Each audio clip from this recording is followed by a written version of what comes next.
गरीब किसान की जादुई आम की खेती।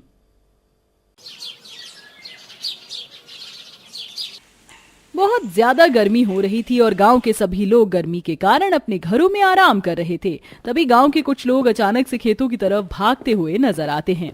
अरे क्या हो गया है ऐसा जो तुम सभी भाग रहे हो? अरे जल्दी चलो, खेतों में आग लग गई है।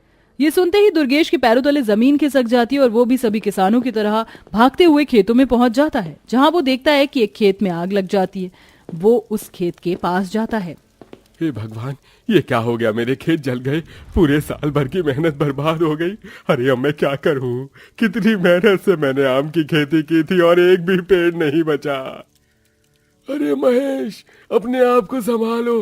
अरे गर्मी इतनी है कि क्या ही कह सकते हैं। गर्मी से कई कई जगह आग लग गई है। अरे भाई, क्या संभालूं अपने आप को? मैं तो पूरी तरह से बर्बाद हो गया हूँ। अब मैं कर्ज वालों का पैसा कैसे चुकाऊंगा? उन्हें तो अपना पैसा किसी भी हालत में चाहिए। अगर उन्हें पैसा नहीं मिला तो मेरे घर को भी बेच देंगे।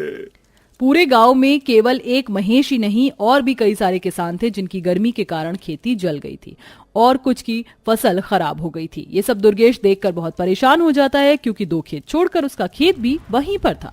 दुर्गेश परेशान होकर जब घर आता है तो उसके चेहरे पर शिकन देखकर उसकी पत्नी उससे कहती है, क्या हुआ जी, बड़े परेशान नजर आ रहे हो, सब कुछ ठीक तो है ना? अब तुम्हें क्या बताऊं ललिता, एक तो जवान बच्चों की चिंता है। उनकी पढ़ाई, उनकी शादी कैसे करूंगा? ऊपर से गर्मी के कारण ना तो बारिश हो रही है और ना ही फसलों को पानी मिल रहा है। दिन प्रतिदिन फसल खराब हो रही है और नुकसान होता जा रहा है। अब बताओ क्या किया जाए? अब मैं आपको क्या बताऊं, ये तो कुदरत की देन है। इसमें तो ना आपका बस चल सकता है और ना ही हमारा। चिंता मत करो, आपकी आम की खेती खराब नहीं जाएगी। भगवान ने चाहा तो सब कुछ अच्छा ही होगा। अगले ही दिन दुर्गेश के घर पर उसकी बेटी गीता को देखने वाले आते हैं। गीता गरीब बेशक थी, लेकिन समझदार, पढ़ी लिखी और संस्कारी भी थी। भाई साहब, हमें लड़की तो पसंद है, लेकिन अब थोड़ी लेन देन की बात कर लेते हैं। मैं अपने बेटे को मैंने पढ़ाया लिखाया, विदेश में भेजा, वो वहां से पढ़ लिख कर आया और यहाँ अब अपना खुद का काम कर रहा है। आपकी बेटी सुंदर है, संस्कारी है, बहू बनने के सारे गुण हैं उसमें, लेकिन मैंने अपने बेटे के पीछे पैसा बहुत लगाया है, तो मुझे दहेज भी अच्छे से चाहिए। बहन जी, मैं गरीब किसान हूँ। एक एक रुपए मेरे लिए बहुत मायने रखता है। मैं अपने बच्चों की पढ़ाई लिखाई जैसे तैसे करवा रहा हूँ और बहुत ही मुश्किलों से अपनी बेटी की शादी भी करवाऊंगा, लेकिन दहेज दहेज देना कोई आसान बात नहीं है। तभी शकुंतला एकदम से उठ खड़ी होती है।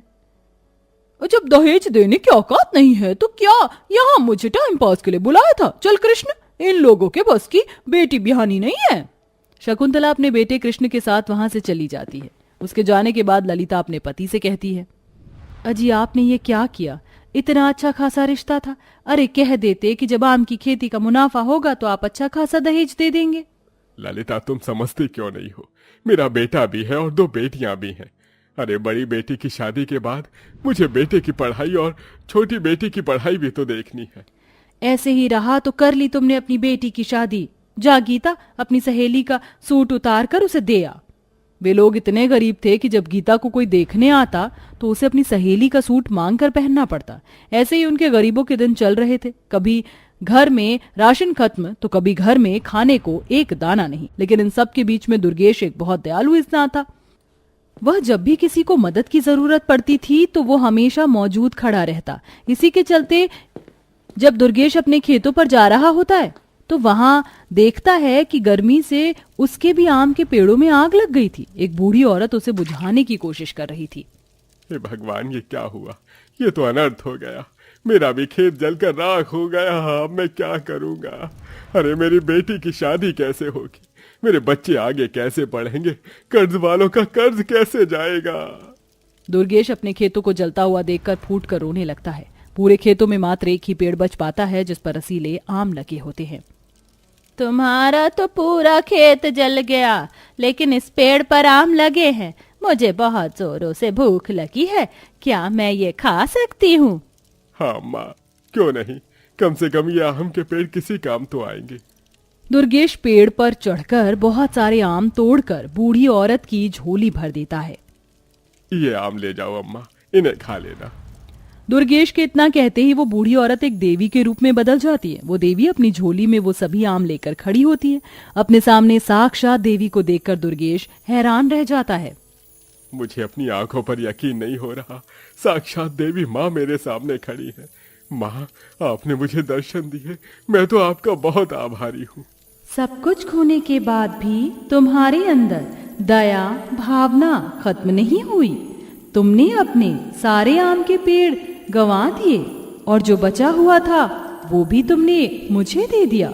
मैं बहुत प्रसन्न हुई। मांगो, तुम्हें मुझसे क्या मांगना है?